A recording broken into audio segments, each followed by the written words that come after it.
I think I'll start. Good evening, everyone. Thank you for coming to the second session of our Local Government Citizens Academy 2.0. I want to say thank you again for coming last week. I hope you had all of your questions answered. And if you have any leftover questions, feel free to ask me them. I know I owe Nina some material. And did anybody else walk out without getting material from the Office of Neighborhoods or from the school district? Okay. And Sue here. That's right. Thank you. All right. So tonight, we get to learn about the three branches of government. Usually, as you might recall, when you took high school government, what branch or what level of government did you cover? Federal level. Anybody focus on the state? Or how about at the local municipality level? No. And yet, we all live in a city, and we are completely dependent upon the services that we need in our government, and we know very little about it, which is why I think you're all here. Just a hush. So tonight we have, from the right, Judge Kathleen Jenks. She runs the municipal court for here in Missoula. Mayor John Engen. Taking a guess, you probably know what mayor stands for. And then our council president, Brian Donlosser. And a fourth one, just to throw you off a little bit, this is Sarah Winfrey. She heads up the Masters in Public Administration program over at the University of Montana. And we invited her into this conversation in large part because it's really important that our relationship with the university remains strong. And believe it or not, there's at least some of you in this room that has an MBA or are working on it. And it really ties into the work that our staff does for the city of Missoula. With that, I'm just going to turn it over. I think, Mayor, you should take the lead here because you were very good at that. You can tell folks what you'd like to do. You're very kind. Thank you very much. And we're sitting here because the microphones work here, and we're also recording for MCAT this evening, and we want to make sure that everyone can hear. I've also grown very accustomed to this seat, for better or worse. In fact, it feels as if I was just in this seat last night, as it turns out. We spend some time in this space, but this is largely the council space. So the executive branch, as you might imagine, is responsible for the daily operations of the city of Missoula, the implementation of policy, and all that goes with all of that. And as it turns out, it's a lot. So when I talk to little kids about what I do, first I ask them, what is it that you think I do? And depending on the kid, once in a while, they'll say, you're the president of the city. I've grown increasingly uncomfortable with that. And then we begin to talk about what it is that the city does. What do we do here? And the executive branch is responsible for all of these things that touch lives every day. A friend of mine once said that you cannot engage in your daily activity without being somehow engaged with the city, and he was the executive director of the Montana League of Cities and Towns. And it's true, whether you're turning on the faucet, as it turns out in the morning now, driving, biking, walking to work, whether you're in an emergency, whether you're recreating, whether you're conducting business, we're touching lives in many ways every day. And we take that responsibility very seriously. There are north of 500 folks who work full-time for the city of Missoula, and another heap of folks who work on a seasonal basis, depending on the program. And those folks are the people who make all of this work. I am fortunate enough to have been elected to serve as a steward, and help those folks really get the work done that they need to get done on a daily basis. I also have responsibility for policy implementation and development, so I work hand in hand with Council President Von Lossberg, Councilwoman Harp, and their colleagues in developing that policy along with staff. I am responsible in our charter for only two things, and I could be a real slacker. I'm responsible for delivering a budget once a year, and I am responsible for presiding at city council meetings. So the rest of the time I'm working is really me sort of being self-disciplined. As it turns out, being mayor of the city of Missoula is more than a full-time job, and I wouldn't have it any other way. It is at times fascinating, exhilarating, frustrating, heartbreaking, and everything in between. And over time, working with Missoula City Council, working with staff, and really the additional branch of government is all of you, right? The folks who are residents of our community who engage in various ways. And I want to thank you for being here this evening and for all the evenings that you're going to be participating in this program. It's a huge time commitment on your part, and I am grateful that we have folks who are willing to dive in, spend their own time to learn more, to be more engaged, and to really help move our community forward. It takes that kind of engagement. It takes folks who are willing and eager to educate themselves, to understand our processes, which sometimes can be a little bit mysterious, and to help us govern. We're in the we business. Executive branch. Not unlike at the federal level, I preside over council meetings. I break ties in the event of those happening during council meetings, and I have veto power. And I think I've used the veto only once in my career, because council is rarely wrong in my experience, and so I don't have to exercise that power very often. In my office, our staff is engaged in the daily work of largely coordinating efforts and really helping address resident concerns. Jessica Miller in my office, her title is Citizen Service Manager, and her job is to coordinate with all staff and with me when a complaint comes to our office, a concern comes to our office. And in some cases, those are concerns over which we have absolutely no jurisdiction, but we try to steer folks in the right direction. And in some cases, they're squarely in the middle of what we do, and Jessica coordinates with staff and all appropriate parties to see if we can resolve problems. And those problems can be big and small and complex and simple. But we really are about service, and that's the thing that we try to remember and instill in everyone who is employed by the city of Missoula. My colleagues here represent two other branches. Judge Jenks, our elected judge in the municipal court, Councilman Von Osberg, and as Councilwoman Harp suggested, Sarah Winfrey represents. She is the proud standard bearer of the title of bureaucrat, and she somehow makes bureaucrat not a dirty word. So I look forward to hearing from those folks, and I'm happy to take questions as time allows on any topic. So I think tonight, if you have a clarifying question that you'd like to ask of any of the panelists, feel free to put your hand up and they'll answer that. Otherwise, if you have a big philosophical question, why don't you save that for the end? And that might just spur other additional questions. With that, Kathleen, you want to take the next? All right. So I am not sure if the mic is on. Sound good? It's now on. Takes the executive branch. It does. Okay, fine. I don't feel like I can do anything without a visual. Do you need a marker?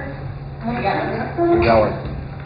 And it's just one short one because I do want to talk a little bit about the court system before I talk specifically about us.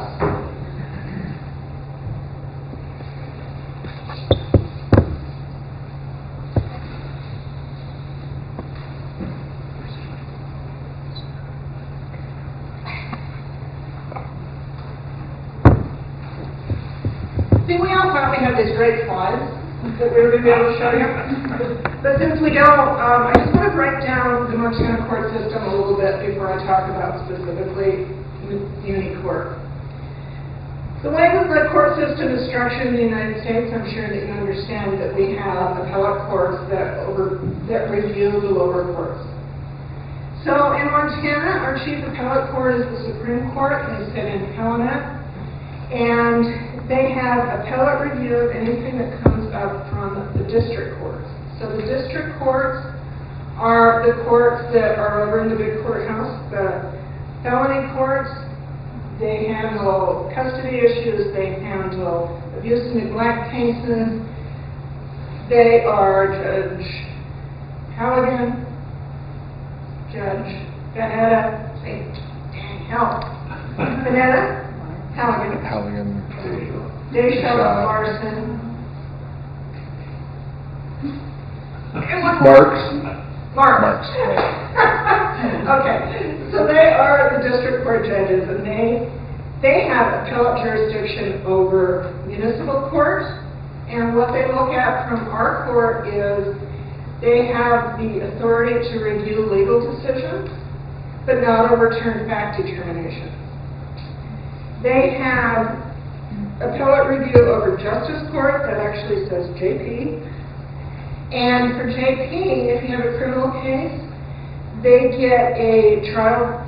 Well, actually, I guess they don't anymore because they're now counsel of record. So district court would be looking at just legal issues appealed from justice court. So that means that district court can't set aside anything that I find as fact, but they can review anything that I find as law. So lower courts, municipal court and justice court, the appeals go to district court appeals go to the Supreme Court, and any decision from a court above us is binding on the lower courts. Any decision from the Supreme Court is binding on district courts. Any decision from either the Supreme Court or the district court is binding on municipal courts. Yes, ma'am. Which way does error go to Muni from district and then also to the justice court, or? Yeah, okay. There we go. I wondered if it went. We're equal standing as far as the lower courts go with justice court. The difference between justice court and Muni court is one of jurisdiction. Well, the difference between all of them is one of jurisdiction. But justice court and municipal court have jurisdiction over misdemeanor offenses in criminal law. Justice court has small claims. We do not do small claims in municipal court. Small contracts can go to justice court. Landlord-tenant goes to justice court. Orders of protection go to any court that's available. So you can file in any of the three courts. As a matter of policy here, we have orders of protection filed in the court that has any other case involving the parties. So if you've got a divorce in district court, you would file any order of protection in district court, preferably, but we can all do it in an emergency. So what misdemeanors are any criminal offenses that have 1 year or less as a possible penalty. So what does municipal court in Missoula do? And I think it's helpful sometimes to think about us as two courts, because we have traffic stuff, but we also have criminal stuff. So if you get a speeding ticket in the Missoula city limits, you're going to end up in municipal court. If you get a DUI in the Missoula city limits, first, second, or third, you're going to end up in municipal court. If you do the same thing in the county, you're going to end up in justice court. If you commit a felony, you're going to end up in district court. So that's kind of how it all breaks down as far as what cases go where. And that doesn't mean a lot. What I did last year, and I thought I would kind of do it again, is kind of give you picture, actually, I'll answer the question first. Yeah, good question. It is judicial, it's done, words are hard. Are all of the judges elected or are some of them appointed? They are all elected. I was appointed to fill out a term originally, and then I've been elected twice. So Jason Marks was appointed, as was Sean Vanetta, to fill out terms, but then they're up for election. So as far as kind of just a better picture of what we do, we last week had 361 hearings. We saw 29 people who were charged with partner family member assault, 7 with violations of orders of protection or stalking or stalking kinds of behaviors. We saw 32 people who had DUIs, 17 who had assaults, 54 people who had thefts. I saw 82 what I would consider a major traffic offense. That would be things like hit and run, no insurance, driving while suspended. 6 people who had sexual-related offenses. We saw 6 MIPs, 81 who had just miscellaneous criminal charges not already delineated. And we only saw 5 people on what you would consider transient offenses, which are open containers, aggressive panhandling, camping. Those offenses, we only saw 5. I think that's a fairly significant reduction from things that we've been seeing historically. On the other hand, the assaults are definitely up quite a bit. DUIs remain steady pretty much all the time. One thing that we didn't see last week, which was really kind of nice, is we see a lot of tobacco tickets for kids, a lot of vaping. Frightening amount of vaping and really young kids down into middle school kids who 12, 13, and we're seeing them on the tobacco tickets. So that's something that's definitely on the way up, and I think that's all I've got kind of about our court, except just to kind of emphasize that we are the 3 branches. It's important that all 3 of us are completely independent from each other. It's obviously important that we work together, and I think we do that really well in Missoula, because if any one of the legs of the stool, as they say, is not doing its job, it's going to tip over. So I think we do that really well here, and I think I'm going to just hand it on over to Brian. Thanks. Thanks, Chance. Are you the top of the stool? Yeah. Sir. I'm sorry, question for the judge. That was just for last week? That was last week. Oh my gosh. We see between 15 and 16,000 tickets a year. It's a large court. We are second only to Billings, and some years we are higher than Billings. So the 2 of us are kind of neck and neck, but we're a big court. Do you know how many landlords and disputes you face in justice court? I don't have any idea, and we never see them. We can see them, but they always go to justice court. But I don't know the number. Good evening. So my name is Brian von Lossberg. I am a city council rep from Ward 1. How many folks here are from Ward 1? All right, welcome. I am in the middle of a second term, and I mentioned that because actually the makeup of the council right now, Jordan Hess, who's one of the ward reps for Ward 2, and I are the longest serving council reps, and we're only in the middle of a second term. So when I got onto council at the same time Jordan and some others, there were folks who had served sort of multiple terms. But I've served as council president the last 2 years, and then reelected by my colleagues to serve another 2 years. The council is the legislative branch of government. We're the policy-making branch, and I'm guessing that perhaps the charter has been distributed to folks. Yeah, so when I was here last year, one of the things I emphasized, and I bring it up in almost every conversation with constituents, is the charter is worth a read. It's not long, but it's definitely worth a read.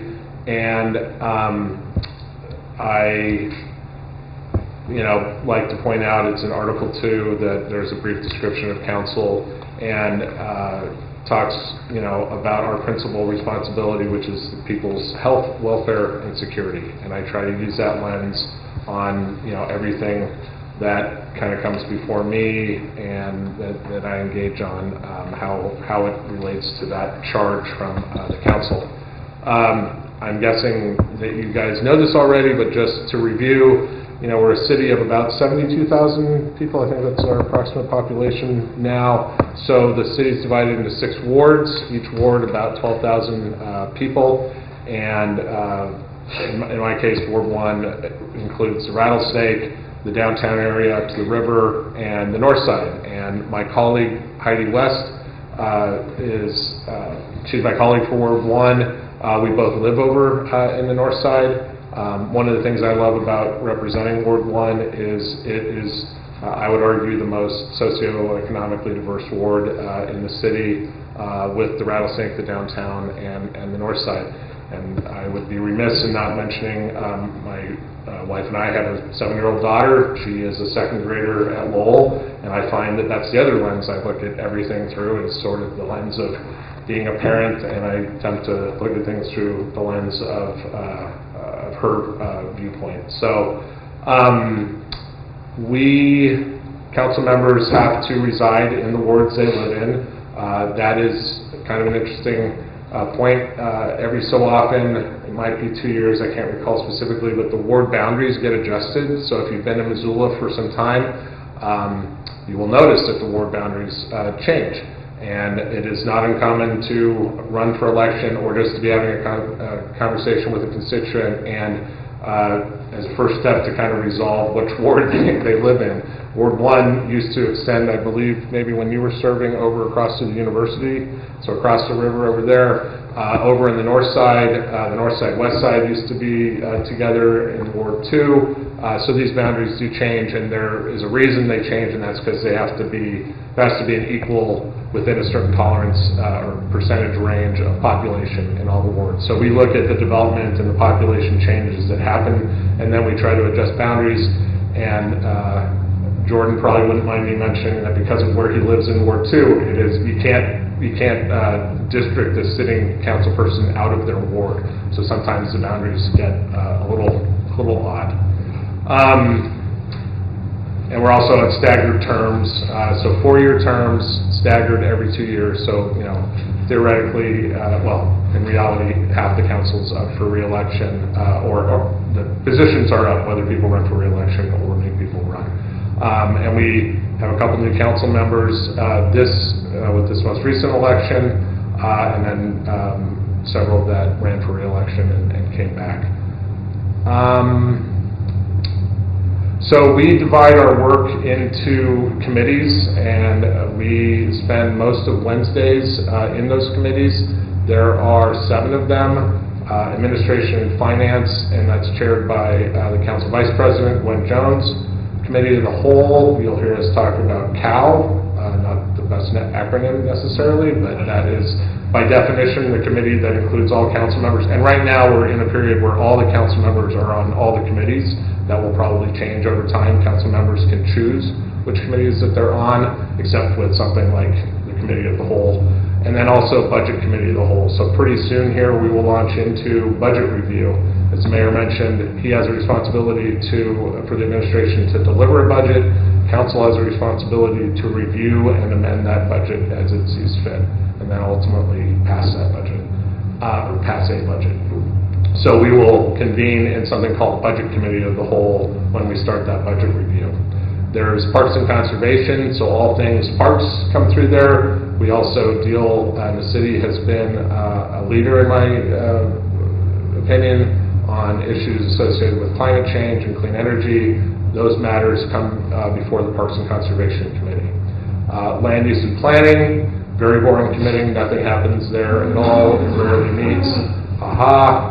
Jordan Hess is the chair of that committee. He took over chairmanship of that committee late last year. Yeah. Who chairs the Parks and Conservation? Oh, thanks. Amber Sherrill, one of the new council members. She is from Ward 4. So Gwen's from Ward 3. I'm from Ward 1. Amber Sherrill chairs Parks and Conservation. Ward 4, Jordan Hess chairs our Land Use and Planning Committee. He represents Ward 2. Mirta Becerra. Recently, I think she had been appointed and then ran for election in this last election and has come back. She chairs our Public Works Committee. She's also from Ward 2. And Stacy Anderson chairs our Public Safety and Health Committee. And I'm embarrassingly going to Ward 5. I tend to sometimes get 5 and 6 mixed up, so thanks for the help. So we divvy up, the work that comes before us, the things that we need to consider, resolutions, spending, you name it, issues that come before council get divided up into those committees. We deal with those on Wednesdays, and when we have votes on those matters, we're moving those issues to the full council on Monday evenings. Committee votes are advisory votes; they're not binding votes, but it's the votes on Monday nights that are the final action and the binding action of the council. One other thing I mentioned last year, and I think it's worth bringing up, and I will confess I did not know really anything about this when I first ran for council, and I think it's somewhat down in the weeds, but Missoula, because of its charter, is a city with self-governing powers. So not all cities in Montana are equal in this regard. Cities that have a charter and have self-governing powers have a lot more discretion about what they choose to do in terms of what they enact and things that they can address. County government is exactly the opposite from in this regard. County government, from the standpoint of legislative action, is an extension of the state and can only pass laws that are explicitly authorized to pass under state law. It's the inverse for a city with self-governing power. So unless we are explicitly denied a power under Montana Code Annotated, then the city has a right to pursue legislation in that area. Might sound a little wonky, happy to answer questions about that, but it is a powerful distinction, and it's a powerful distinction among cities. Not all cities are this way in the state. Brian? Yeah. Could you give an example of one? A city without? An example of a policy that we passed that was not maybe out of state or out. Yeah. Or one that we fought. Well, one that is, I'll mention, so I sponsored legislation, controversial legislation around background checks for firearm transfers.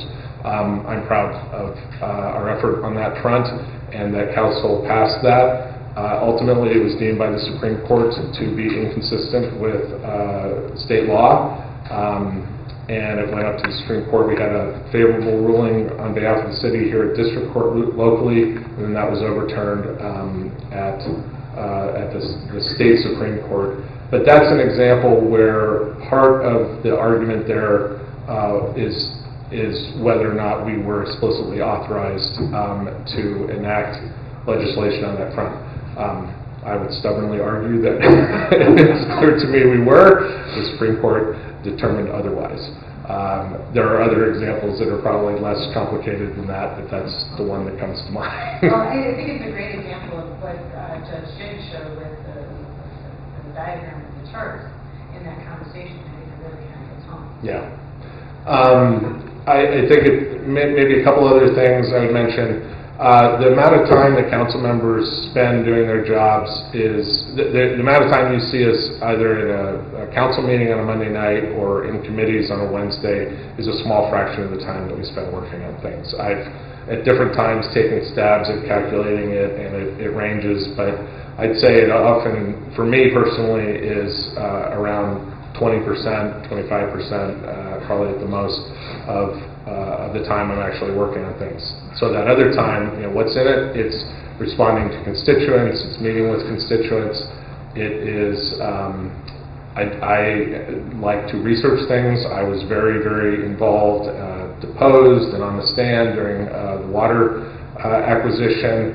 I ran on that topic in part, and so I spent a lot of time on that. And you will find this among council members. We're human beings. We have particular passions and interests. And I think one of the things that's great about the council, regardless of who's on it, is you've got 12 people who bring skills that complement and are different from each other, and they bring passions and interests that are different. And at the same time, you're obviously also looking to represent the interests of your constituents. Sometimes you're looking to represent the interests of the constituents in your ward, and sometimes, in the case of, for instance, the water acquisition, I viewed that much more through the lens of the constituents of the city as a whole. Folks like to get involved in, I have a particular passion around energy issues, for instance, so I've been particularly active on that front. Heidi West, my colleague from Ward 1, was at a meeting today where there's some interest in the part of the government, the county and other entities on reestablishing a food policy council. Winter shelter has been a big topic. I know that it's another area I've spent a lot of time in, and because of my involvement or representation of Ward 1, the downtown master plan update and the implementation team are groups that I've spent a lot of time with, not to talk about just my time, but all council members you will find have particular sort of passions and interests that they spend time on and then seeking to represent interests in their ward. I happen to sponsor legislation associated with exotic animals in the city. I did not run on a platform discussing exotic animals. I had no real thought about that, but Ward 1 constituents came to me, made a compelling case about it, and there was enough interest in the topic that I carried that legislation, and I did that on behalf of them because of their strong interest in it. It's a diverse group of people with different passions and interests, and I've yet to meet a council member who hasn't sincerely wanted to, who hasn't had a deep love for Missoula and who hasn't wanted to make the place a better place to live. So I will leave it at that, and I'm really interested in your questions.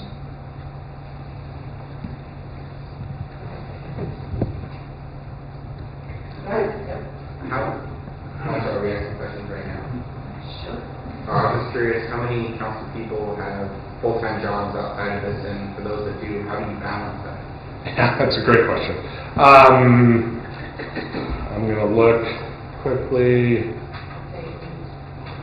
8 have full-time? Full-time jobs, 4 of us. Yeah, that's probably right.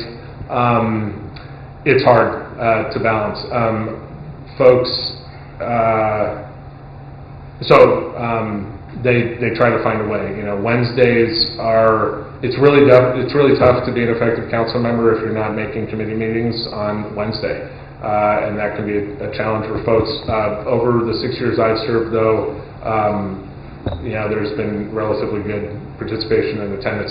Some people solve that by narrowing down. I mentioned earlier that right now all council members are on all of the committees. That's pretty normal after an election. Folks are trying to get a sense for the topics in each one, and I guarantee you that a few months into the year, some folks will kind of winnow that down. It is tough to do that, though, because you're making a binding vote on Monday night. So if you're not at the committees, I would argue you've got some responsibility there to research what has happened in the committee to make an informed vote on Mondays. In my case, and I think this is common in Missoula, I have a non-traditional sort of work situation where I spend an inordinate amount of time on council, and I'm fortunate to be able to do that. And my other work is very flexible, and I can work it around that. So that's the general gist of it.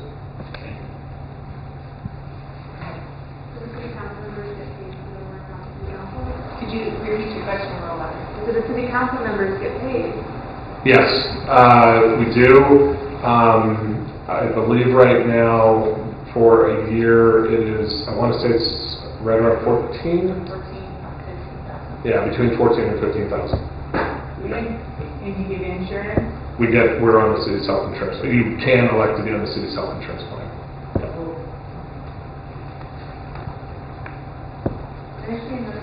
Oh, their hourly rate is about 50 cents an hour. I've calculated it full time a few times. Not a good number. Sorry, was there another? So aren't you violating your own law that says you have to have $15 an hour if you're employed by the city? That is an interesting perspective. Every council member, it's tougher to calculate. I have seen council members put in, I think there is a basis for it says something on our paychecks, and I think it equates to about how many hours a week? So, my understanding, we're supposed to work between 11 and 20 hours a week, at least that's what the expectation is. And when you compare Missoula City Council versus maybe the town of Stevensville, it's a very different dynamic. They only have 4 councilors for their particular community.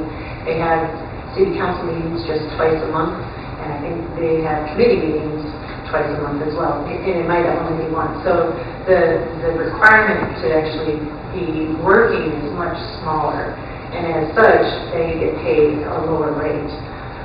In the state of Montana, Missoula does sit at the top with our $15,000 a year. Yep. My question, you mentioned earlier the redistricting, or when that's every 2 years. Where are we in that cycle, and does that have to start in a certain committee, or how does that work? That's a great question. What committee do we do that in? What was the question? Where do we do the redistricting? Is it in committee of the whole or administration of the fund? Committee of the whole. Yep. Yeah, it's in committee of the whole. I can't remember when we last did it. 20. It was so last year. So we've got a little ways before we do it again. Did that answer your question? Mm-hmm. Yeah. And was there another one over here first? Yeah. And then. What is the concern that the low wages for city council will create discrimination against lower income people? Could you say a little louder? Is there low? It's a good question. Yeah. So the question was, do the wages at that level of a time commitment discourage lower income people from running? Is that it? Yeah. Yeah. I think that it does. Yeah. I think it's better. I think that over the time, I've been on council, and what I've seen, and perhaps the mayor who served on council before, we have a female majority council, and there are a number of folks earlier in careers serving on council. I think that demographic used to be significantly different. So I think I am appreciative of where it is. That doesn't mean there isn't room further progress to be made. Yeah, I served on the city council. I was elected in 2001 and served from 2002 to 2006. And when I was elected, the majority of council members were retired white fellas. Yeah. So there were, yeah, go ahead, we'll get there. 2-part question. Hi, my name is Carrie Neal, and my purpose in town is this. I propose to the council the city plan for a 40 square footish building size community center on the north side. I would like to rent between 15,000 to 20,000 square feet of that 40 for a roller skating rink. The north side community center would be an anchor business hub with many other real estate, community, and business opportunities. Think about it. North side Scott Street, reserve area development, so many perks right up, we're together, partnership. I'm not joking. The community wants it. It's time to talk about this, like, for real. It's that soil over there. Why not like a big anchor of something that would feel like a niche? Like people, we just had a community meeting, community discussion at Mercer Bistro. It was great. And like this hub, this center of like energy would fill so many needs within that community and Missoula as a whole. So it's like, let's do this. My name's Carrie Neal. I had a thing, State Club Missoula. So many people happy, all ages. So it's like, let's have a real discussion, please. I wrote my email down, and I will. I was going to say, you know how to reach Heidi and I, and we're here to talk to you. Okay, well, I just wanted to make sure that the mayor heard me. No, seriously, it is safe, just to clarify also, Did you hear? when I say roller skate, I mean like in the community center, like whatever, how many, I do think like, I don't know. Right, so I'm going to tell you a little story, Carrie, if I may, and thank you for that. I did hear you, which is great. So my rule is that the day that I become a cynic, I can't have this job anymore, right? So I'm not cynical about any of these ideas that come my way. And when I was early in my first term, I had two very young women come to me with an idea for a community arts center. We had a conversation about what that might look like. My advice to them was, let's not duplicate services. We had a conversation about who else in the community they ought to talk to.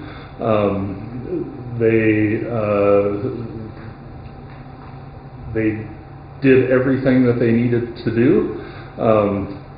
As I say, I'm not a cynic, but I was a little skeptical. I wasn't sure that they were going to put it together. So that deal is Zach, right? That's Zootown Arts, which is a big deal. And that came from an idea not unlike your idea. So I'm happy to have that conversation with you. Okay, and I'm familiar with the Zach. And like, just so you know, and I'm down with that. Thank you. There were some other folks in here. Yeah. Is the census going to affect anything in Missoula, the districting and that kind of thing? And other than that, what else do you foresee the census maybe changing? The first thing I think of is whether or not the state's going to get another representative from it. So I think that feeds into us understanding what our population is, and then the statutory requirements we have around the wards being equal within a certain number. But we also accomplish that outside of the years we have the census. Is about how the census will affect issues in town. Oh, it affects us in a lot of ways. It affects us in terms of federal funding on a per capita basis. That's a big deal for us. We get federal entitlement funds through what's called the Community Development Block Grant Program and the Home Program. And the minute we achieved a population of $50,000, we became entitled to those funds on a per capita basis, and the more humans based on the formula, the better the adjustment. A complete count makes a huge difference in terms of our access to federal resources, both at the city, the county, and certainly at the state level. It helps us. It helps us in terms of transportation funding. Our population dictates whether or not we have local control over federal transportation funds. So we're currently what's called a Metropolitan Transportation Organization. And in communities that are smaller than 50,000, for example, those federal funds are administered by the state and in effect doled out by the state. But we have local control over that with our partners, so that complete count is a big deal. Yeah. Do you have any mentors across the country that other people in city government or other sister cities that you're regularly in contact with that you strive to emulate? Yeah. I have had the opportunity to meet several of the folks on Bozeman's commission and Helena's commission.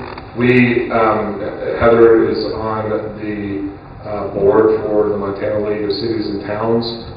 It's a very effective organization statewide for the municipalities, and there's a conference every year.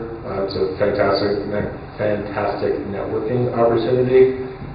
Myself personally, I've found some real overlap in values and interests with 3 of the commissioners in Bozeman. and a couple of the folks in Helena specifically. So, yeah. Yeah. It seems like one of the main benefits of having committees is that it allows divide and conquering, and especially considering how sounds like overworked the council members are. It's surprising to me here that all of the members are currently on all of the committees, and that is considered normal, at least shortly after an election.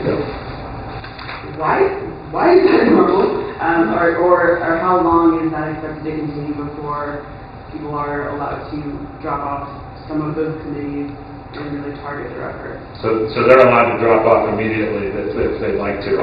It's normal now because we've got new council members who are just trying to understand the rules of the road and the topics and the process and all that. And so there's no better way than to participate in all the committees and see what's happening on each one.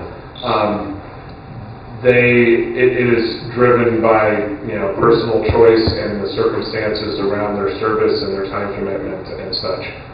It's also driven by folks who, one of the challenges is that our schedule on Wednesdays is dependent on the items that are referred to us to consider. So I should have mentioned this earlier. Not every committee meets every week, for instance.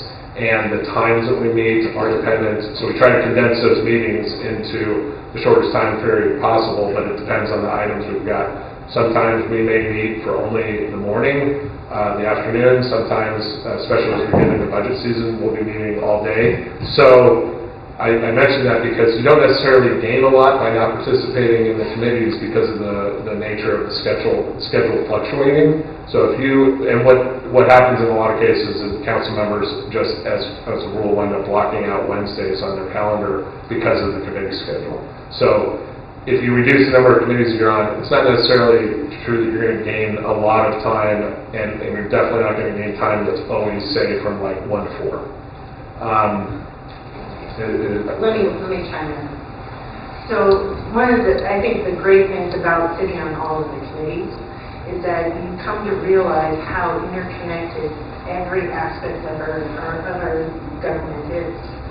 So if you think, all right, I'm just really focused on public works, well, you fail to, and if you didn't go to those other particular meetings, you miss out on what influence they have in terms of public works. In particular, I think we all know climate change is a crazy crisis that we have to deal with. And the top two contributors are transportation and housing. And if we aren't aware of how that transportation is going to affect climate change, and you're only thinking it through the lens of housing, you miss a really important aspect. So it's really critical that we actually attend as many of those meetings as possible, especially committee meetings, because that's really where the real work is being done, where we have the opportunity to ask the hard questions and be able to go back and send the idea back to the drawing board if necessary, and then it comes back and just to retool it. Once it gets to council, it's a completely different dynamic, and we don't necessarily have the same kind of ability to really send it back if we want. We can, but Wednesdays is really a work day. So I'm going to suggest out of respect for Dr. Winfrey's time that we allow her to do her presentation, then we'll stick around, we'll all be around for questions. But Sarah? So I'm Sarah Winfrey. I'm the chair of the Department of Public Administration and Policy at the University of Montana.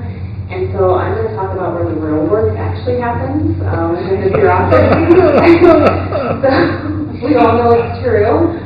And so I think one of the things that's really cool about our department is that we're all academics. So I see a lot of our students in the audience and some of our alumni, so thank you.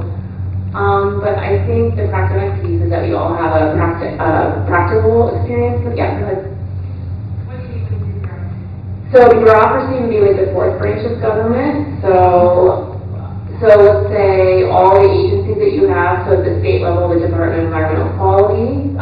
So if you think at the local level, you can think about the housing department. So you have all those policies, but what happens? Who actually carries it out? And so it's the bureaucracy. So you think about it, the front line. So the University of Montana, I'm a bureaucrat, I'm a professor there. So anyone that works for a state, local, or federal government agency, So that's the bureaucracy. And it's had a negative connotation. We think that it's red tape and this black box, that things just go away, or you think about the angry, you get angry when you go to the DMV. But if you didn't have the bureaucracy, you know, you wouldn't have clean air to breathe or clean drinking water. And so think about on the front lines of the bureaucracy would be teachers, police officers, firefighters. And then if you think about mid-level, policy analysts, budget analysts, and then the individuals at the top of the organization. So agency heads, chiefs of staff, and so it really runs the gamut. And public administration, which we teach in policy, is about bringing all these different disciplines together. So if you think about all the different agencies that we have at the state, local, and federal level, that it's scientists, it's policymakers, it's criminologists, it's sociologists, so it's all of us coming together to provide solutions for public sector problems, which I think is really exciting and fascinating. But if you think about it, you have the executive that has veto power, and you have the legislative branch, in this case the city council. But after that policy gets made, you have individuals on the ground, so the folks with inside these local, state, and federal agencies that are interpreting that. Oftentimes it's vague policy.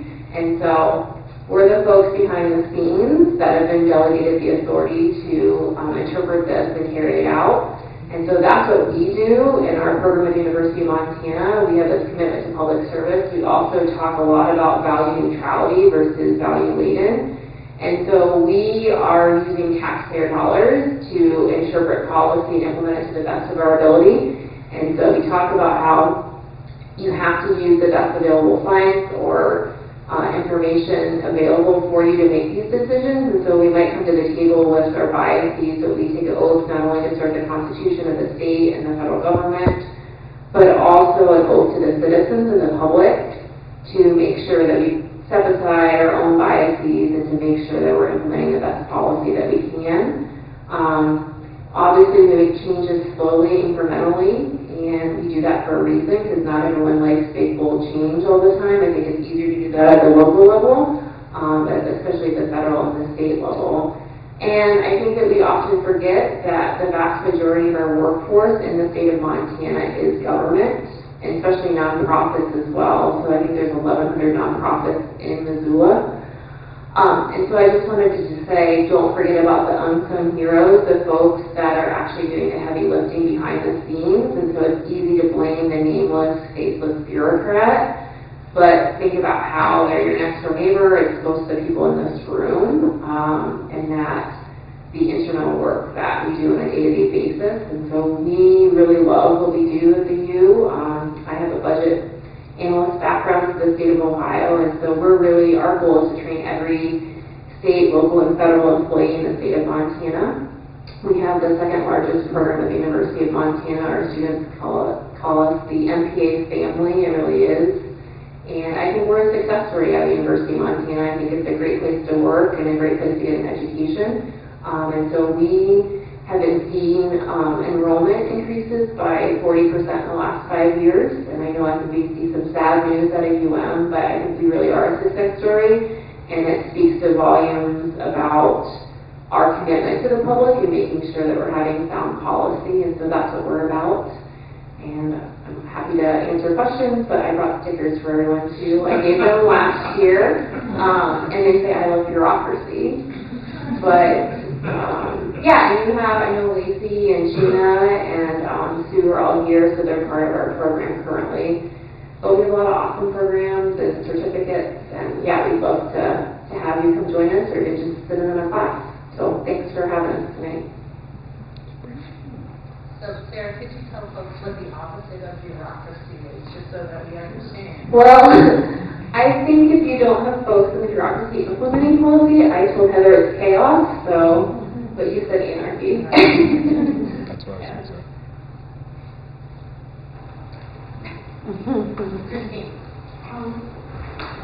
It's great to put these pieces together. I mean, this is the stuff we learned in civics class, right, when I was a kid. But to have you here and talk about the bureaucracy part, I think is confusing. But well, and I think I'm the only, like when I used to teach U.S. government, I was like one of the few professors that actually talks about it. So. Oh, yeah. So I'm sitting here formulating this idea for a service from the city to citizens, but maybe it's already available.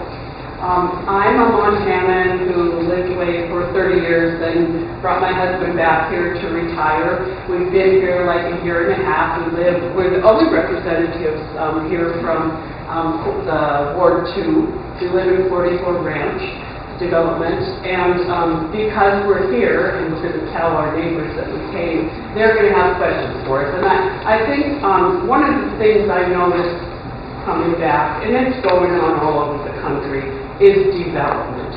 And I think every part of the city is undergoing its own particular issues when it comes to development. So out where we live, there's open space, there's farmland, there's not enough roads or streets or traffic lights.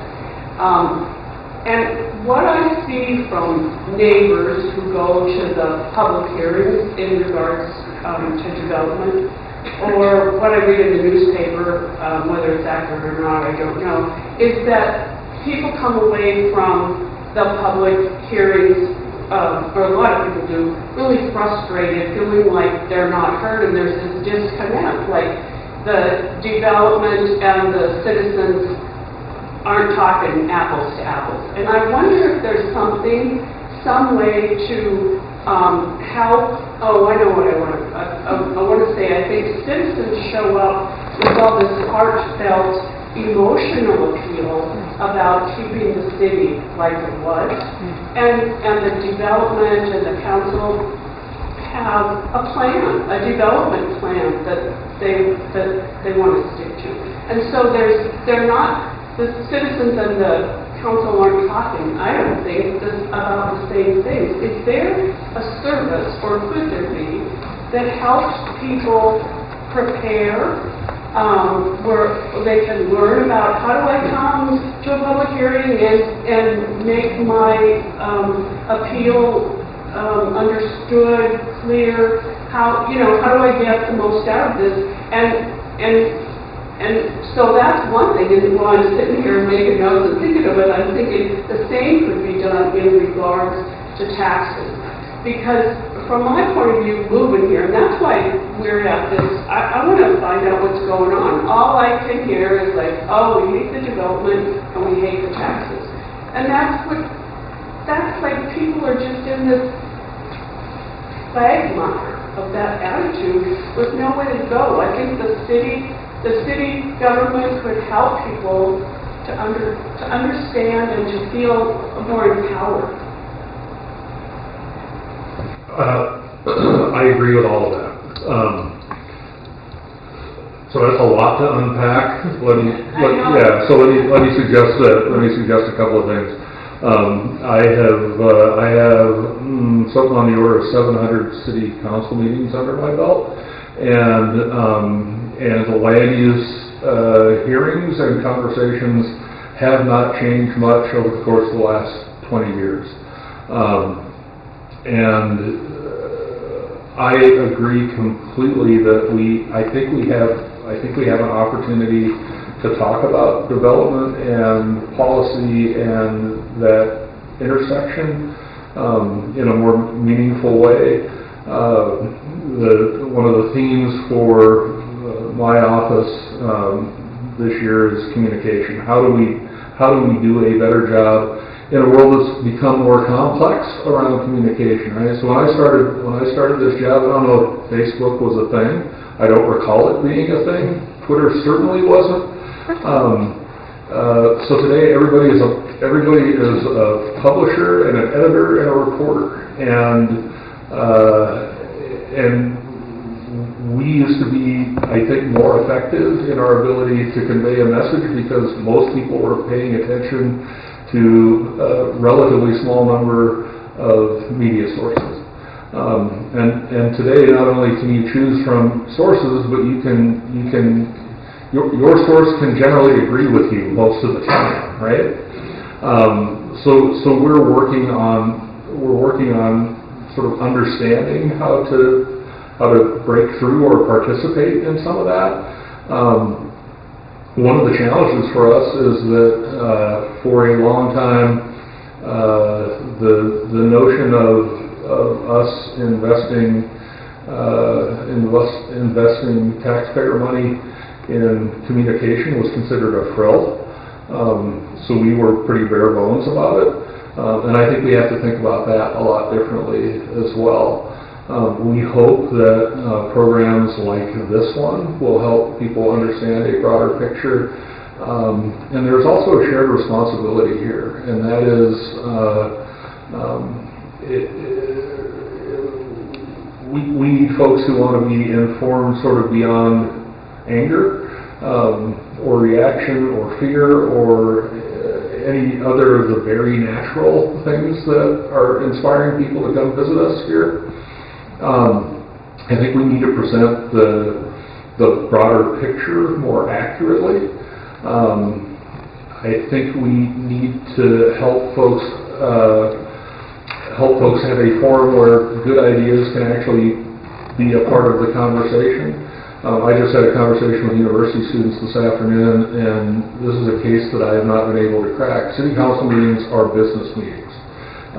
It's the place where your board of directors and in effect the chairman of the board, that's our time to get business done, and the business doesn't stop. And if we stop, a lot of other things stop. There are a lot of consequences to that.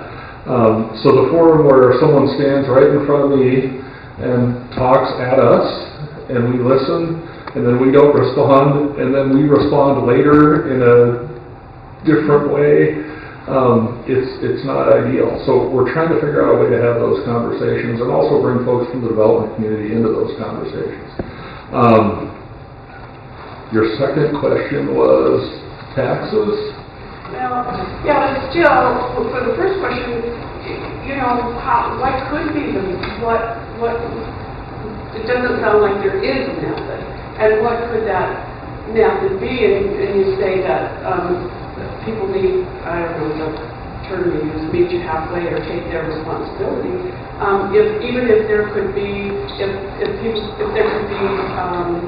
documents, easy to read and understand documents online on the city website that you could reference people to before a public meeting, before a council meeting. So as we speak, because it's a little after hours, but our staff is currently, the Housing and Community Development Office is currently reviewing a variety of techniques that other communities are using. We steal good ideas happily, and we're trying to steal some of those ideas and sort of craft them to make some sense for Missoula. We think that there are tools and opportunities for us to chase down, and we're serious about trying to figure it out. So the other was just like the same thing, the same kind of information channel be applied to provide people with information. Absolutely, and I think that and it's not just development, and it's not just budgeting. I mean, it's every department. It's police and fire, and from soup to nuts, parks and recreation. We just need to do a better job. Because we are used to just going on and clicking on and reading stuff, but it has to be accessible, understandable, and not too time-consuming. I agree. Thank you for listening. Thank you. I wanted to also mention there are neighborhood forums that occur. Those are, in my experience, have been an effective communication mechanism in a very informal setting between council members and constituents. I haven't missed a single, and the Ward 1 has the most neighborhood forums of all of the wards. There is a lot of communication that comes into us via email. The folks that show up here are one portion of it. I totally hear you as well relative to the feelings that people can walk away with. I think it's also important to point out, I can't think of, the rule has been that, not the rule, my experience has been that when we have dealt with contentious topics, we have listened to people and things have changed. Even with the development that was approved last night, the difference between what came in the first public hearing and what was approved, there were significant differences. And there's a distinction between those sort of compromises or conditions or what have you, and whether or not it still was approved, especially if you were ardently opposed to it being approved at all. But to echo the mayor, we can always improve on the communications front.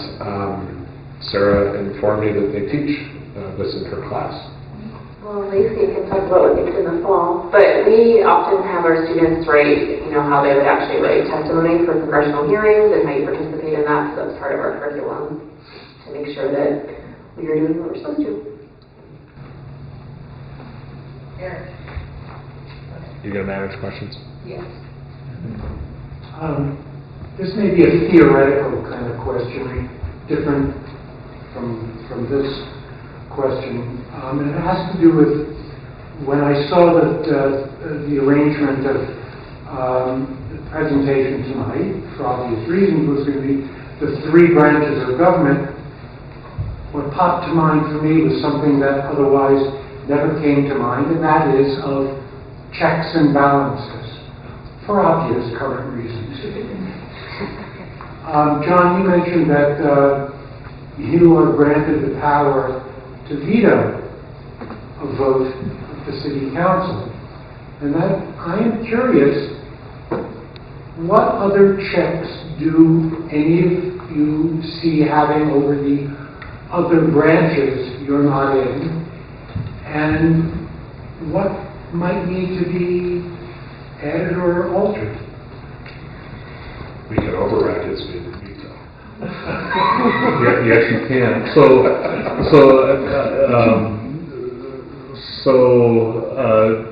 Sort of off the top of my head, the legislative branch really controls the purse strings, right? So that budget authority is a significant check on a crazy mayor. If we ever have to. Well, you're kind. Thank you. As Judge Jenks suggests, there's no ability for us to interfere really in municipal court matters, except, interestingly enough, the budget. Council controls the municipal court budget, which is a little, right? It's challenging. It's worked so far, but it's a thing. When I was on council, we had council and a judge sort of had a standoff on where court was going to be and whether there was access, and that got complex. Council has the ability to confirm the appointment of department heads. I appoint some board members to our boards and commissions. Council appoints other board members to boards and commissions.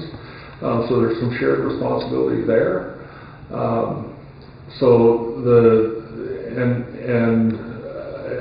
At the risk of suggesting that the fourth estate still exists, there's a pretty incredible level of accountability in local government that in some cases we're not finding in other places currently.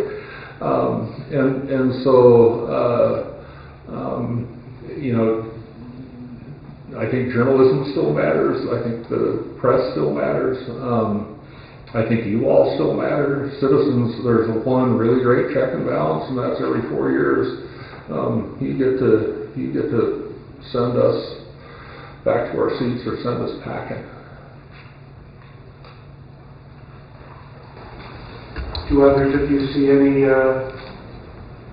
checks and balances that you either have or wish you? I signed her paycheck, so she's got to be a little bit careful. On the other hand, I can sue him, so. there is that. Check and balance. I didn't say anything about checkmate. I'm not thinking of any others than the mayor talked about. I think it's a pretty comprehensive list. Sometimes these things also play out, in committee, at council, sometimes they happen before stuff gets to the floor. Honestly, if a council member's got an idea around legislation and is looking for colleagues to support that, or has a conversation, I mean, you get a sense of where you might stand and where the battle might be beforehand. You mentioned boards and commissions, which was going to be my question. I used to be on the design review board. Will you talk about which commissions and boards there are and what role they play in governance? So there's 5 that we have? There's a comprehensive list of boards and commissions on the website. Almost all of which are advisory, but there are 2 boards that have to which we delegate authority. They're quasi-judicial. One is the Board of Adjustment, that's the Zoning Board of Adjustment, and that's the appellate body for zoning variances. And that body can grant those variances on behalf of the city of Missoula, and those decisions can be appealed to district court. The other is the Design Review Board, which now has jurisdiction over appeals around our design excellence overlay. So those are the design standards that we adopted probably a couple years ago now, as time flies. So those are the 2. Historic preservation also is quasi-judicial. Yep, historic preservation as well. Then there's the Missoula Redevelopment Agency Board, which has spending authority,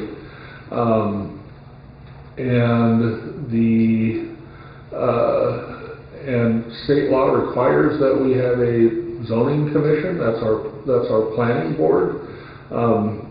And while that is advisory, it's advice that's taken fairly seriously. And then we have another number of other advisory boards: Parks Board, Bicycle Pedestrian Advisory Board, Greenhouse. Yes, it's Energy and Conservation. There's the Open Space Advisory Committee that also functions with Parks. We have council members that participate on the City County Health Board. One of the actual council members is appointed to that board. Community Forum is a really effective intersection between the neighborhood councils and council. We have a council member on the Local Emergency Planning Committee, the Missoula Civic Television Advisory Committee, and another one that's very important is the Transportation Policy Coordinating Committee. We have a council member on that. The county commissioners have, I think, a couple people. Montana Department of Transportation, yeah. And then there's a whole list of some other groups that we have sort of informal appointments to. But for this group, if we want to get involved in those boards, they're appointed, or it's just things that you. I think those boards and commissions are great opportunities to understand processes, and if you have a particular passion around any of those sort of subject areas, it's a nice place to plug in. You can subscribe on our website. We will probably send you more information than you want about all of that stuff, but there are openings fairly regularly. Yeah. They're volunteer boards, and folks kind of come and go, and we're almost always looking for help. Yeah, they do appear pretty regularly. Kelly Elam in the clerk's office advertises those, and as the mayor said, you can subscribe to various message topics from the city and get constant notice. I have had many conversations with constituents over the years, and it's an excellent way to get involved in local government in some fashion. Before we take the next question from Lee, just a reminder, if you need a snack, they're right behind you. Bathrooms are down the hallway. And I think we'll just keep going through questions, but feel free to get up and move around if necessary. Brady, and then Catherine, did I see you have anything? Does serving on the council prevent you from doing or participating in any other organization, public or private? No. there are instances, for instance, one of our council members works for WGM Group, and she diligently recuses herself from potential conflict of interest situations. I can't think of any other where we're prevented. There's one that I think of. You can't be an employee of the city and be a city councilor. Yeah. Wait, does that include like teachers and people on those type of jobs? Sorry, could you I think, so university, so since I'm a professor, I cannot use state time to do anything political, and so if I do that, I either have to, if I wanted to run for city council, I'd have to get permission from the university president and the university system, and then anything I do outside of state time, so if I volunteer for a campaign or something like that, I have to do that off of state time, and I can't use like my university computer, or it's a violation of the Hatch Act to make sure that you don't have corruption in practice. So, in addition to understanding how the three branches interact, I would also love to have a better understanding of how different levels of government interact. Sarah mentioned that local government may be a little bit more nimble in terms of making change, which is a big reason why I wanted to be part of this learning experience. However, I want to make sure I understand the limits of that. So if there's a policy change that I'm passionate about, but I know that it violates state and or national law, is it a waste of time to bug my local government about it? Like if Missoula City Council passes something that violates the laws of either the state or nation, would it just be like struck down immediately? You can't do that, so you have to follow federal law, and then I think one of the cool things about local level is, so if there isn't a federal law, I mean, local and states are the laboratories of democracy, so you can create a policy that doesn't exist, but you have to follow federal law. So what about issues like marijuana, which is still illegal federally? Marijuana. The federal government is just ignoring it, so if they wanted to, they could come in and surveil that, but they've opted not to under the Obama administration, and Trump isn't touching it. Yeah. That's all true.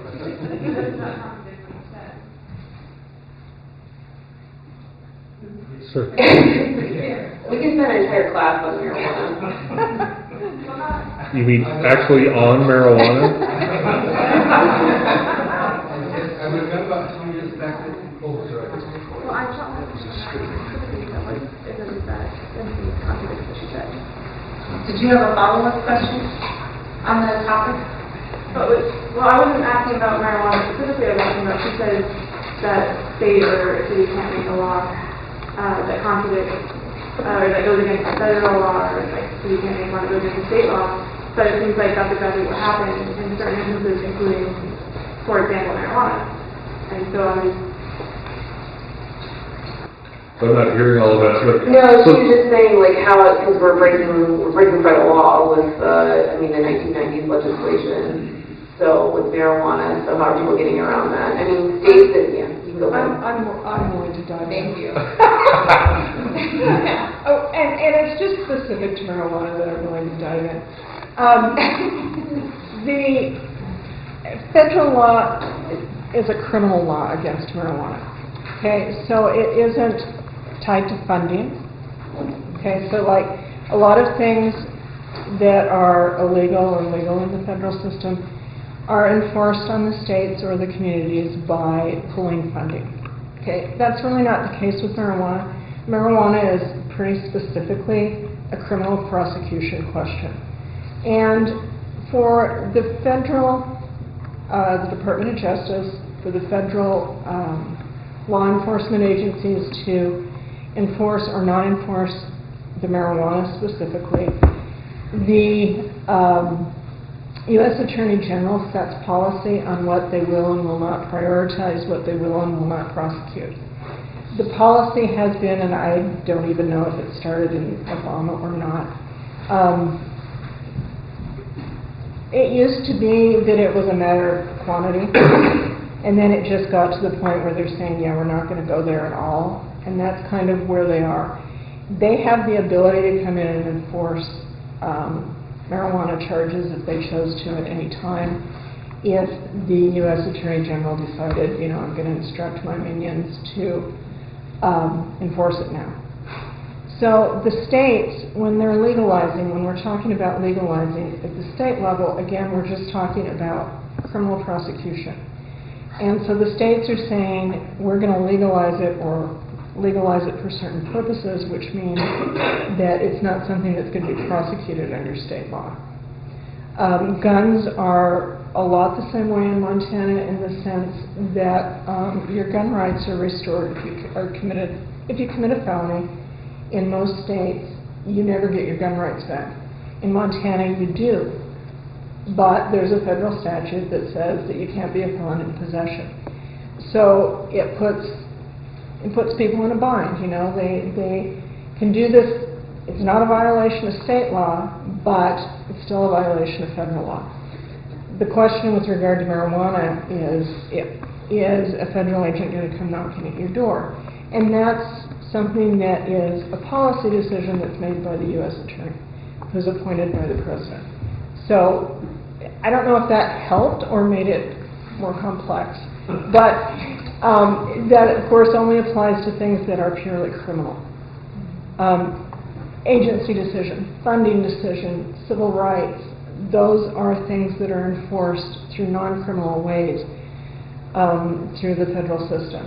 And so you can't violate those, and the remedy would be that someone would sue the pants off you if you did. That's kind of the distinction that I would make. Nina, do you have a follow-up on that question? It relates to this, and maybe I shouldn't touch it pretty far as well. This has to do with sanctuary cities and conflict between local laws. I think cities in California and other states are opting to allow immigrants, reporting them sanctuary, and that conflicting with federal. Well, I'm not sure how this is working out, but I'm reading in papers where local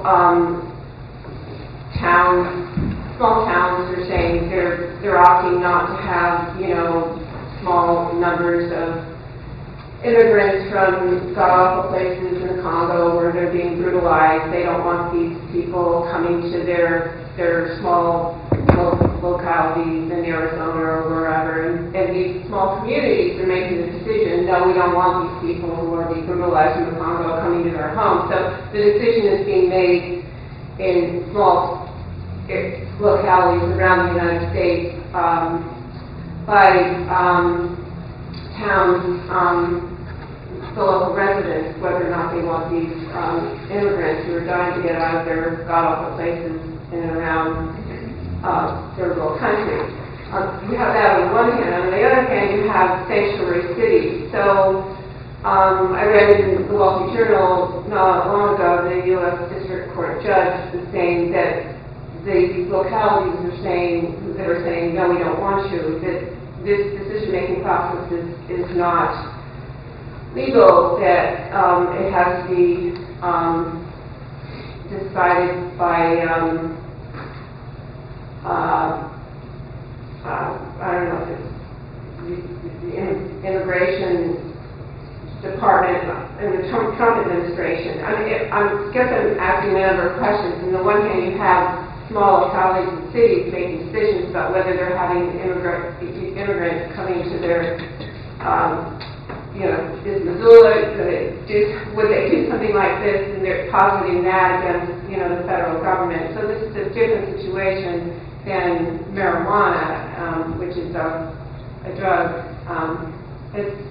Can you speak to that, or would you Sure. So early on, the city of Missoula became what we call a welcoming city, and we're among a large number of cities nationwide who are welcoming cities. We worked very closely with a local nonprofit to establish an office of the International Rescue Committee here, which is really the receiving mechanism for refugee resettlement. I get a little out of my depth with regard to immigration law, but my last conversation with an immigration attorney around sanctuary cities is that by virtue of the state's relationship with the federal government, we're not in a position to be a sanctuary city, but we don't need to be. So this is really for Missoula. This is all about federal immigration policy and the number of folks that the administration will allow refugee status, and we continue to work with the IRC and welcome folks to our community because I believe that we have an obligation to do that. Kathleen, you got it. I don't know that I have anything specific except that I think one of the ways to understand the interaction between the federal authority, I mean, one of the non-law school ways to understand the interaction between the federal law and the state law is to look at what the enforcement is. And what you're ending up seeing is the federal government going after funding when communities are disagreeing with their policy. Okay, again, it's not a criminal issue, it's a civil one, but what the federal government is doing if they don't like what the city does, they can't force the city to change, but they can tie towing the line to their policy to federal funds. And that's huge.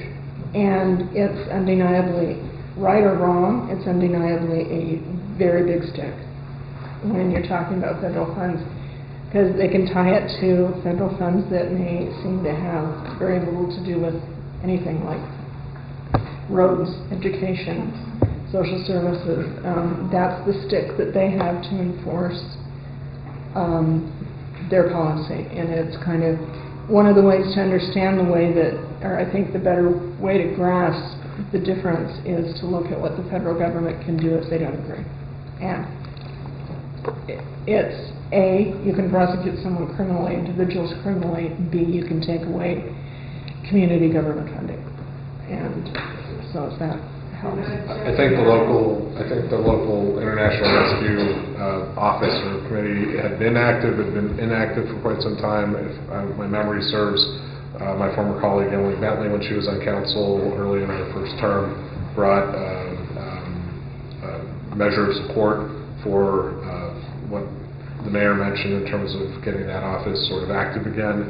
And I know the mayor was supportive, and the majority of council was supportive of that as well. Yeah, okay. Now, my question goes back, there was a few years back, there was an interesting committee about broadband internet.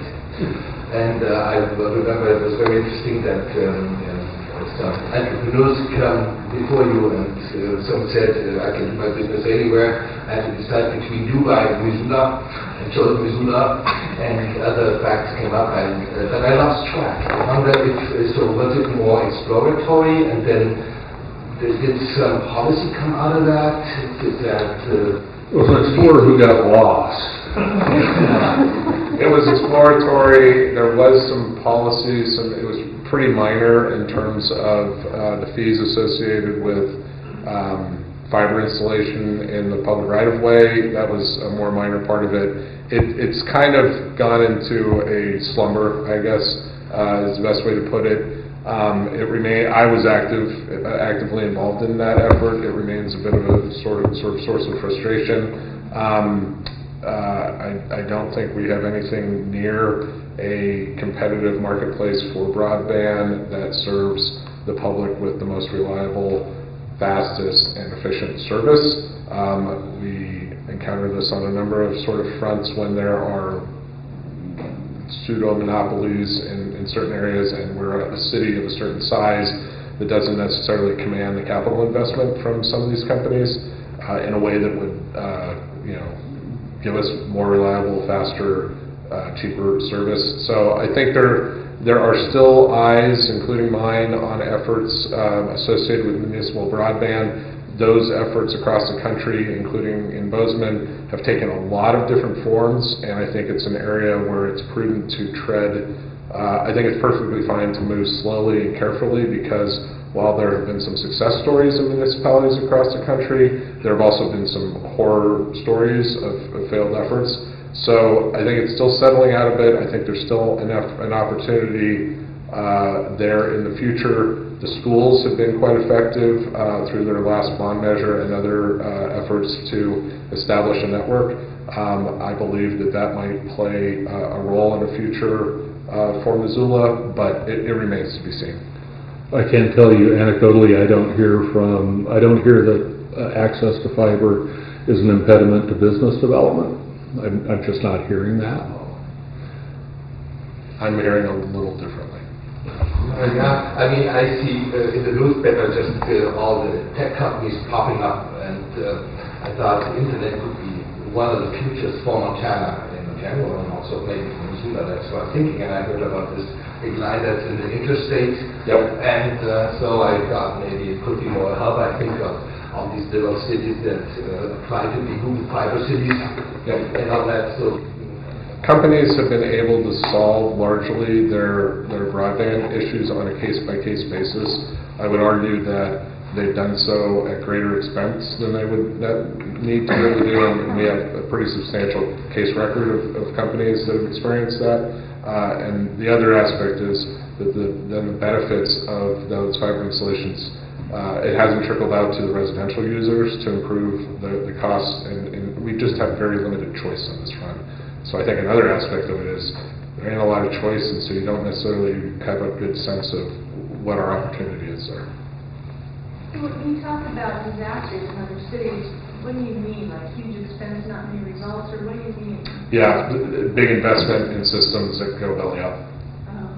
So costly to the taxpayer. Michael and then Jane. Yeah, I was just curious about, could you speak to your relationship with the county government and kind of how you work with the county? Yeah, our relationship with county government is really good. Which is not the universal condition around the state of Montana. Lots of counties and municipalities end up suing each other over all sorts of stuff. But we have formal monthly meetings with the Board of Commissioners. We have great relationships with staffs, and we're collaborating on a variety of ways. And we collaborate formally through interlocal agreements. Fort Missoula Regional Park is a joint project of the city and county. The health department is a joint operation of the city and county. We're currently involved in a master planning process with Missoula County in the Mullen Road area, and we also partnered with them in the build grant application and now the deployment of that build grant that was granted. We're doing really well in that regard. It's a good, solid, honest working relationship.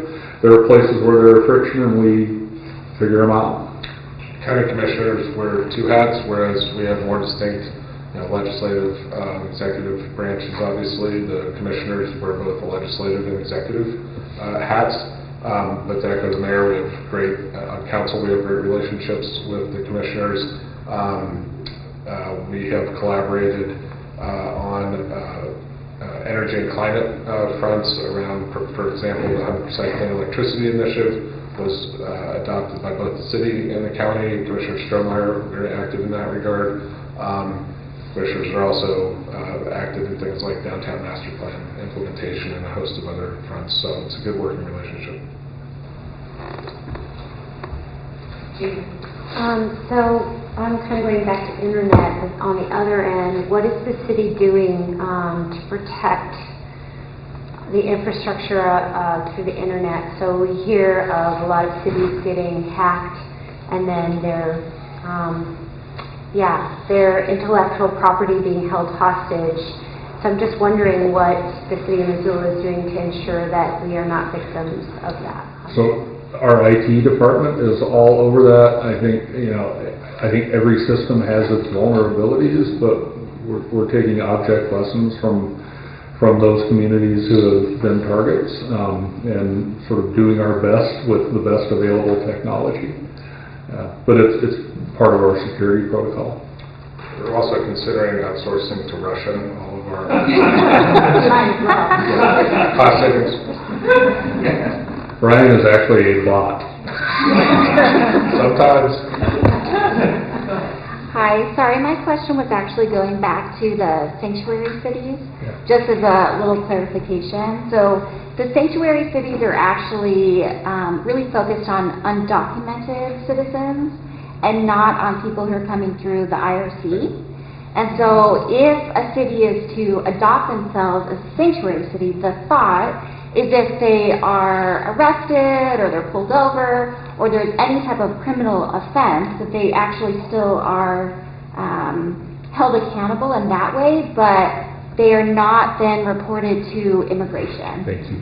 So it's two separate things in terms of the IRC and sanctuary cities. Thank you. Yeah.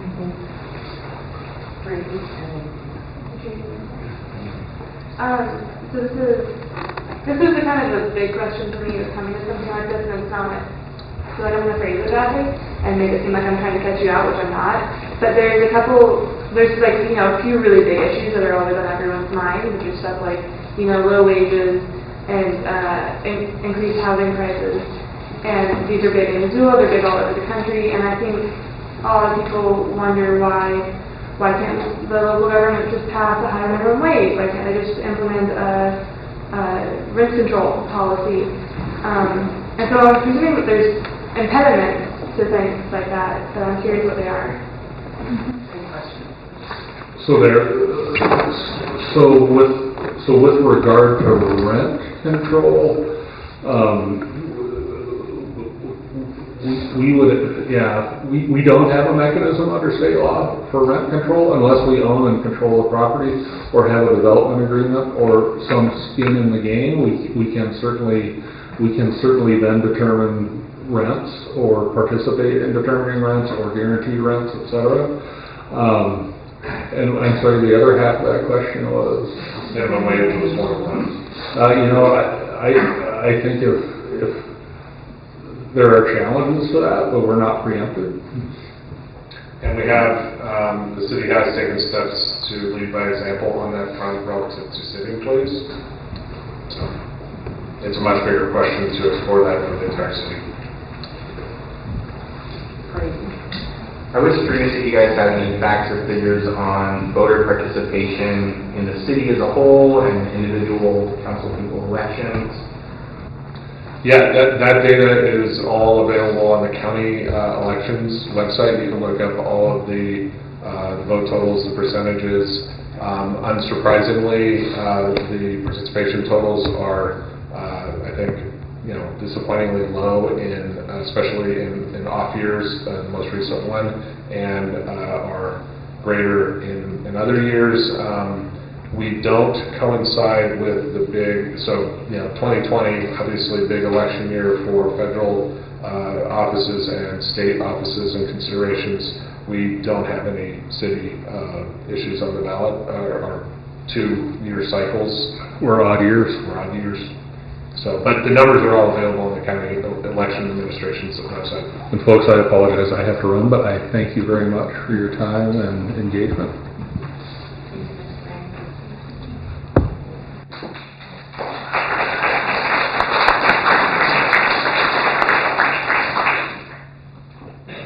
Did you have a follow-up on that question?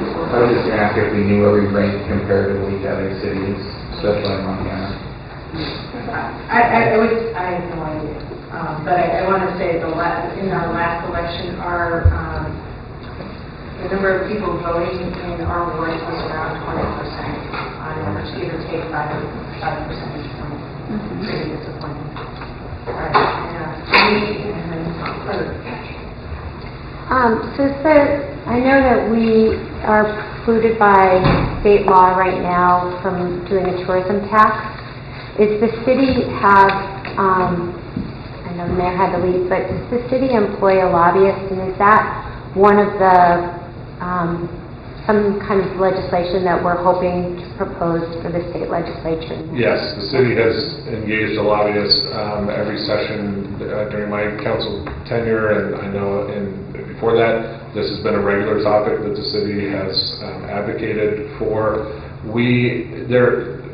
There are multiple ways that this could be achieved. There is existing legislation around this, and there are communities, as I'm sure you know, that employ local option tax. Whitefish and West Yellowstone are the two areas that come to mind. The administrator in Whitefish was formerly on staff here at the city. I can recall a fantastic conversation with him about the nuts and bolts of the implementation up there. I have advocated for this. Most of my colleagues on council have advocated for this. We are in regular conversations with our state legislators around this, and actually I think those conversations have become a bit more focused and effective, and will continue on that front. Theoretically, the simplest path to this would be for the existing legislation under which places like Whitefish and West Yellowstone operate. There is a population requirement. If you were to remove the population requirement and keep everything else the same, and then there's a secondary part that has to do with, I believe it's sort of documenting the percentage of tourism-related economic activity within the city, but essentially if you change those two or just eliminated the population cap, we would be able to form a proposal that would have to go to the public around an implementation within the confines of the existing legislation. The existing state law has a certain percentage limit, around 3 or 4%, and then a pretty narrow suite of items that can be contemplated or utilized in that. I'm an advocate for that most simple approach, and we're continuing to seek coalitions. It's a very active conversation. There was an earlier question about folks from other local governments that we collaborate with and have relationships with. This is a very pertinent topic with those folks. The league has been interested in this topic, so yes. And I would be remiss in saying the simplest, I think, advocacy around this front is the entire state has been discovered from a tourism standpoint. The notion that only the West Yellowstones and Whitefishes are impacted by tourism is a ridiculous notion, and I'm glad that people come here. I believe that people who utilize services should contribute to the upkeep and maintenance of those services. Folks that come here use the streets, they use the parks, they use the trails, they are enjoying the benefits of public safety associated with being in a community that has fire and police and such. And I think it is an entirely reasonable thing to ask those folks via their spending to contribute to those services. And I think that when we had the discussion with the person whose name is failing to remember from Whitefish, he presented a compelling case around the way it actually appears on your property tax bill, and it's very smart and it's the right way to do it. They show what your property tax bill would be in advance, if you will, of the local option tax. Then they show essentially the rebate, if you will, associated with the revenue collected via the local option. So one of the things that you will often hear is, yeah, but this is just another tax on me, the local resident, when I go. And first of all, I would say the two primary areas we're talking about are hotel stays and rental cars. Then there's a suite of other sort of options. Some towns do like liquor by the glass or something. Yes, you might spend a fractional, small amount, percent on those items, depending on how often you go out in the community. The return you would get via the property tax relief that is also specified within a range under your statute far exceeds, in virtually every case I can imagine, the extra that you might spend on the dinners out over the course of a year when you're buying that glass of alcohol. And in the advocacy mode. And I think to that end, I think it's a fair question to ask, well, why do we even want to be talking about adding another tax? And it's when you stop and think about how our tax burden has really shifted over the decades. We used to be a very resource-extracted state, and we are less so today than we were 100 years ago. And what we've seen is the tax burden to fill the state coffers has really shifted from commercial and industry to residents. And at the local level, as you know, all of our revenue predominantly comes from property tax. And we know that we have to figure out some kind of healthy balance. But what a lot of folks don't know is that we are very limited by how much we can increase your taxes. The state does not allow us to increase your taxes more than half of what inflation runs at. Half of inflation, hold on one second.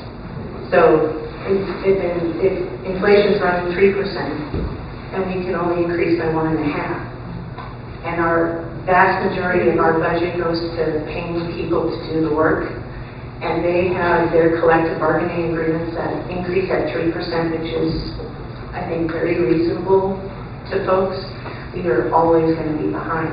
So this is one way that we have tried to figure out an alternative to increasing property taxes. It's a way that everyone who gets to use services and comes here and enjoys Montana can help us all out in terms of And I'm going to quickly add on that front.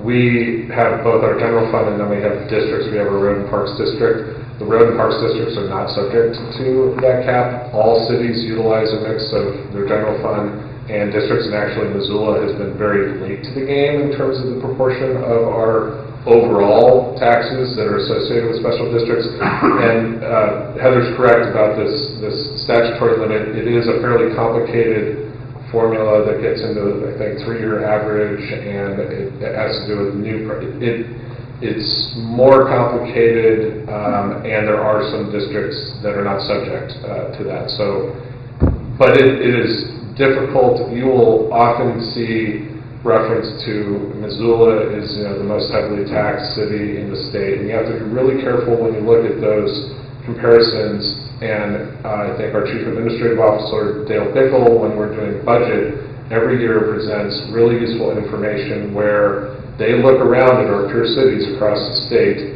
and compute both our mills and our taxes essentially associated with our general fund as well as the districts. If you are not looking at the total of what's levied in those communities in both districts as well as with the general fund, you are not seeing an apples-to-apples comparison. And when we do that comparison, we're very much in line with other cities across the state. So I'm just asking, if all the years I had to look because there was quite a jump in property tax. So if I register a 19% jump and the years before a 1% jump, is there a mistake? No, what you're saying is the proportion that is associated with the tax increase associated with the mills that are levied by the city and the county and the other taxing jurisdictions. This is always the point where we reference that city taxes of your property tax bill tend to be 29-30% of your property tax bill. All 6 years I've been on council, I meet every budget year many people who believe that all of their property taxes go to the city. It's about 30%. Then there's the county. Schools are the largest taxing jurisdiction. The other component in the percentage has to do with the increase in value of your property. So every 2 years, Montana's history in this is a complicated one, but in the last few years, the Department of Revenue has moved to every 2-year appraisal cycle. So if you're a homeowner or business owner, if you own property within the city limits, if you own property, the value of your property is assessed now every 2 years. It used to be every 6 years. When it was every 6 years and you had, and the economy was changing, especially if it was changing dramatically, and where you landed in that 6-year cycle relative to sort of the national trends, you could see big differences in the change in your appraised value. So you're seeing a combination of change in value of your property and change in the taxes. Hopefully that was helpful. Thank you.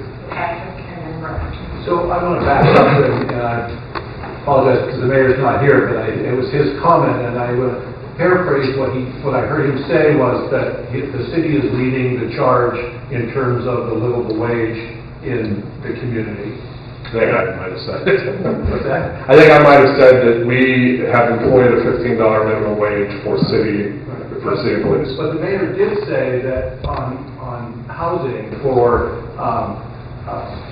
the cost of some things in city-owned property, that there's rates that they can establish. Will that also extend to utilization and partnership with city in projects such as the Triangle property down here or the baseball park, where those employees are working and until the Triangle project's up and going, we won't know, but I would assume then the city would have some kind of a pay scale for those employees that are working in the facility that are actually that there's public money or city money. So for construction of those facilities, and Heather can correct me or add the detail, we have policy through when we have redevelopment agency funds used of paying state prevailing wage rates. So I think that's part of the answer to you. My question is the service folks after it's up and going and there's city ownership in that facility. Will those employees be guaranteed the same rate as the city employees? Not if they're not city employees. But it's city owned. That's city owned facility. Yeah. They're not city employees. Because you're like renting the space and that, and then, you know, I mean, that those people are paying the people, so that's not city. It's just like, if you put a 15 to 20,000 square foot building. Fair point, Patrick. Brian. Quick question. I feel like I should know this, but I don't. What's the state's basis for opposition to allowing municipalities to tax independently? You laugh, that means you get the answer too. Say that the opposition to paying To allowing, in this case, a local option tax. Why would the state not want the city to raise their own money? So I will give you one, and then, there are a number of reasons. With the representation from rural areas in the state legislature, those representatives often have expressed that allowing that will make these goods and services more expensive for people who live outside of the city or the county who come in. I would argue that those folks, I would go right back to equitable use of those, folks live outside the city and come use parks and roads and benefit from public services. But that's one of the reasons. There are many. Do you want to add one? I think the other issue is that folks are concerned that it'll lead to a sales tax, which every other state has in Illinois. Not every other state. So let's talk about that. So the difference between state sales tax and local option tax is that if we have a statewide tax, the state is now in control of doling out those monies as they see fit. Whereas the local option tax is one that we would be able to retain the control and say, all right, so we have a mental health crisis that's happening in our community. If we want to be able to build a public facility for that purpose, we don't have to get authorization from the state to do it. And that is why at the league, we fully believe that local communities should have the greatest say in how we govern and how we fund their government. Okay. Are you closing us out or what? Gold star for the last question. Oh my God. Can the city of Missoula pay all its obligations from the taxes it takes in, or does it need federal support or state support? I think it said you fully provide the state and federal funding. Within the city, so. I'm not talking reserve, which is MBT and all. I mean, we would be handicapped on a number of fronts, like the mayor mentioned, around entitlement funding that goes to a number of services. I have sat in the committee with the community development block grant, funds, when we're talking about low-income housing and services sort of funds. So we would experience a devastating service cut Our police and fire and essential services around those things are funded within our city budget. Am I missing? So I'm not sure if I'm answering your question very well. It would be devastating to lose funding, and we have seen, I think a good example is we have seen significant cuts from the state relative to mental health services, and the principal manifestation of that, at least from my vantage point, has been in reduced caseworker and case management, and there's a pretty straight line from decreases in those services and resources available to the people that need those services to manifestations of a host of public safety issues on the streets. And we wind up picking up the tab, so to speak, both literally in terms of dollars, but I think more importantly in terms of lost human potential and not meeting our obligations to our fellow human beings when those cuts happen. And even when they're somewhat restored, there are gaps, there are real gaps, and those affect real people's lives. Thank you. Thank you for all your questions tonight. I would like us to give a round of applause to Judge James.